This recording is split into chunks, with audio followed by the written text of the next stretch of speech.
Hi everyone, and welcome to Story Time with Pump House Jr.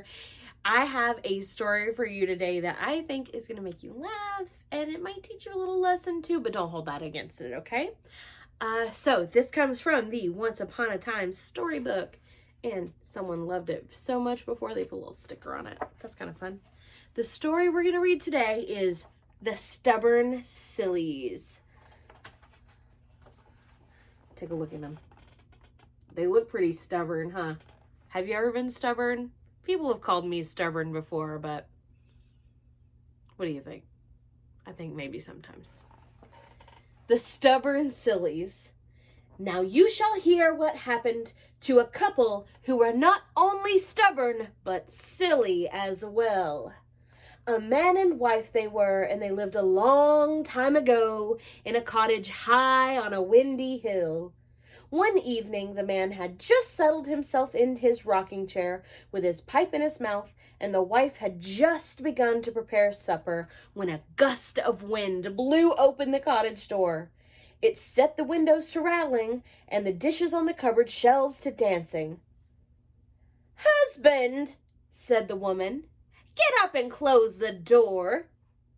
"I'll do no such thing," answered he. "I didn't open it, and I'll not close it. You close it yourself." "I didn't open it either," said the wife, "and I'll certainly not close it." "Very well," said the husband. "You didn't open it, and I didn't open it, but whichever of us speaks first from now shall be the one to close the door." To this silly remark, the wife agreed. The wind whistled in and out of the cottage. The man sat stubbornly in his chair and shivered, and the wife had all she could do to keep her teeth from chattering as she went about making supper. But neither of these silly people would close the door. Presently, the woman placed on the table a large pat of yellow butter. She poured good, rich cream into a low bowl, but she did not ask her husband to come to the table, so he just sat there. A hungry pussycat wandered by, and she looked at the open door. The man did not throw his slippers at it. The woman did not seize the broom, so the cat came in. Neither the man nor the woman cried, "Scat, scat!" So the cat jumped up on the table, and soon her little pink tongue made short work of the butter and the cream. When she had finished, the cat jumped down to the floor and began to wash herself from tail tip to ear tips. And still, neither the man nor the woman said one word.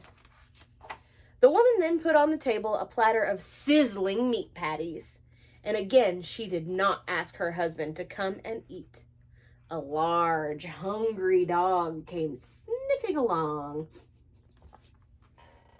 With one leap, the dog was in the cottage. Neither the man nor the woman said a single word, so the dog jumped up on the table and gulp, gulp, there was an end to all the meat. Feeling very good, the dog licked his chops, jumped down to the floor, turned around and around and around, and was soon fast asleep in a big furry ball. And still neither the man nor the woman said one word. Then the woman put on the table a fresh cherry pie and a big pitcher of warm milk. And still she didn't ask her husband to come and eat. A thief came along. He poked his head in the open door, and the man and the woman made no move. Very silly indeed. The thief stepped cautiously into the cottage. All remained quiet. The thief then sat down at the table, and quicker than it takes to tell, he ate up the whole pie and drank all the milk. Then he gathered up all the spoons and knives and forks together and put them in his pouch. "These two must not be able to see or hear or talk at all," he said to himself. "Now let's see, what else can I take?" His eyes went round the room and soon spotted the woman's best china teapot. "Now there's something," he said aloud. "That should fetch me a pretty penny." He went over to the cupboard and reached for the teapot, but at this the woman burst out at the top of her lungs. "Vagabond, rogue, thief! Isn't it it enough that you have eaten the whole pie and drunk all the milk and stolen all of our silver? Must you have my best teapot, too?